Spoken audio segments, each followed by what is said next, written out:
My name is Mark Henry. I'm from the Cup Lab in Ames, Iowa, and we ultrasound, work with ultrasound and beef cattle, primarily seed stock. Been doing that for 18 years.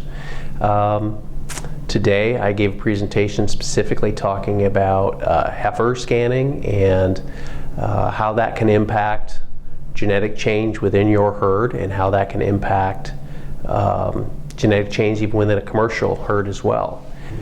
Heifer scanning, we don't have testosterone affecting their marbling, so what we get to see is greater variation in those females versus their bull counterparts, and we can actually see more marbling in the females at the same fat levels.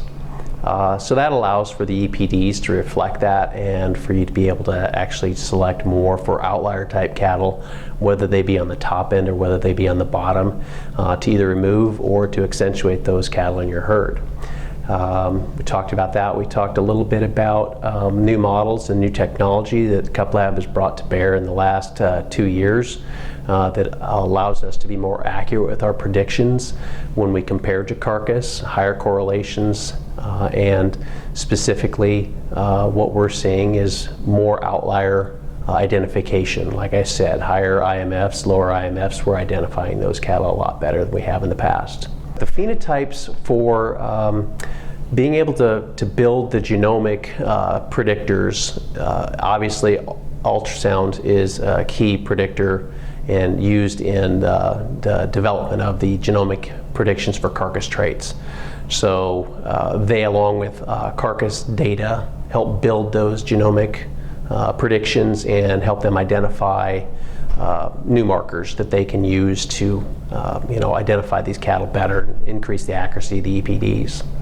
So with regard to Charlet cattle, I put up some slides representing the genetic progress on EPDs over the last, from 1990 to 2018. And EPDs across the board for weaning weight, scrotal circumference, carcass weight, ribeye, all were showing nice changes and improvements. Charlet cattle have made some fantastic improvements, but when we got to the marbling, there was virtually no change in the marbling EPD over that same time frame. And to compare, I just threw up an Angus slide, which had made a lot of genetic progress on all the traits as well, but their marbling had just been a little bit better, and they had done a little bit more with the marbling. And we talked a little bit about that, but I think there's a tremendous amount of potential while not hurting any ribeye EPDs or hurting any fat thickness EPDs to improve marbling at the same time and still keep all the wonderful things you've got in Charlet cattle in terms of growth, heat tolerance and things like that.